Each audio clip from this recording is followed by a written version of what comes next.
السلام عليكم شباب، شلونكم؟ اليوم راح نشرح أداة الواير شارك الموجودة داخل الكالي لينكس، واللي تعتبر من أشهر أدوات تحليل الشبكات بالعالم.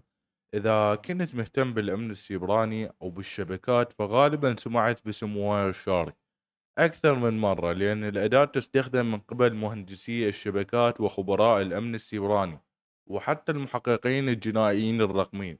لكن شنو وظيفة هاي الأداة؟ ببساطة واير شارك يسمح لك تشوف البيانات اللي تمر عبر الشبكة وتحللها بشكل مفصل. يعني من تفتح موقع أو تستخدم تطبيق أو تتصل بالإنترنت، جهازك يرسل ويستقبل آلاف الحزم من البيانات. واير شارك يساعدنا نشوف هاي الحزم ونفهم شنو يصير بالخلفية. هسه خلونا، طبعا هسه احنا فاتحين كالي من قائمة التطبيقات او من السي ام دي، راح نكتب واير شارك. طبعا راح تشتغل عندنا الاداة. اشتغلت عندنا الاداة. اول ما يفتح البرنامج راح نشوف واجهة الشبكات الموجودة بالجهاز. اذا انت متصل بالواي فاي راح تختار واجهة الواي فاي. اما اذا متصل عن عن طريق كيبل لان فراح تختار واجهة الايثرنت. بعد اختيار الواجهة راح تبدي تشوف حركة الشبكة بشكل مباشر.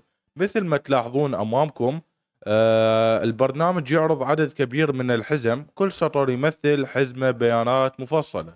هسه مثلا الايثرنت، هسه هاي اللي هي عبر كيبل لان. راح نشوف معلومات مثل رقم الحزمة، وقت وصولها، عنوان اي بي المرسل، عنوان اي بي المستقبل، نوع البروتوكول وحجم البيانات. هسه خلونا نركز على البروتوكولات.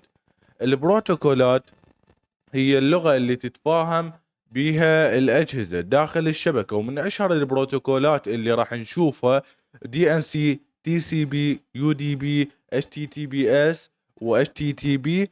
ومثلا الدي ان سي مسؤول عن تحويل اسماء المواقع الى عناوين اي بي. اما الاتش تي تي بي اس فهو البروتوكول الامن المستخدم عند تصفح المواقع الحديثة.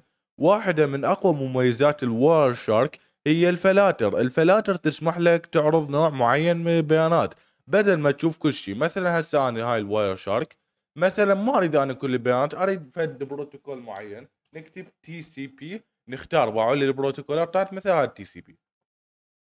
طبعا هذا خاص البروتوكول اللي ظهرته لكم، هذا بروتوكول خاص بالاتصال. يعني اي شخص راح يتصل او يستقبل مكالمة هاتفية على الشبكة الخاصة بيه راح يطلع البروتوكول انه تم استقبال مكالمة هاتفية من الاي بي المرسل اللي هو اللي ارسل المكالمة، ومن الاي بي المستقبل اللي هو رد على المكالمة.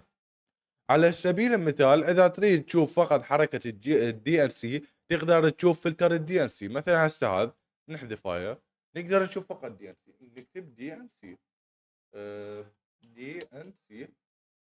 طلع عنا اول واحد اللي هو الدي ان سي فقط، اللي راح يترجم لنا المواقع. واذا تريد تشوف حركة التي سي بي فقط تقدر تستخدم فلتر التي سي بي. طبعا طلع لكم هسه فلتر تي سي بي. هذا الشيء يسهل عملية التحليل بشكل كبير، وخصوصا بالشبكات الكبيرة. ليش يتعلم الناس وورد شارك؟ لأن الأداة تساعد على فهم الشبكات بشكل عملي. بدل ما تتعلم البروتوكولات نظريا فقط، تقدر تشوفها وهي تشتغل أمامك بشكل مباشر. ولهذا السبب تعتبر وير شارك من أهم الأدوات لكل شخص يدخل مجال الأمن السيبراني أو يدخل مجال الشبكات. لكن أكو نقطة مهمة لازم نعرف، الواير شارك هي مو أداة اختراق، هي أداة تحليل ومراقبة لفهم الشبكات واكتشاف المشاكل وتحسين الأداء.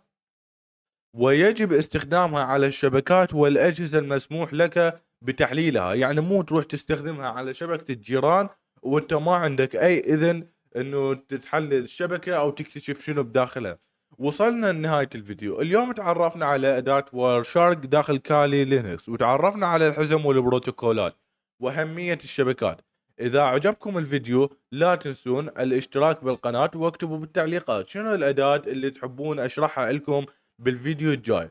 حتى وبالنهاية راح نقول لكم انه الاداة هي عبارة عن تطبيق تقدرون تحملوها على نظام ويندوز، لينكس، كالي لينكس، تقدرون تحملوها كأداة.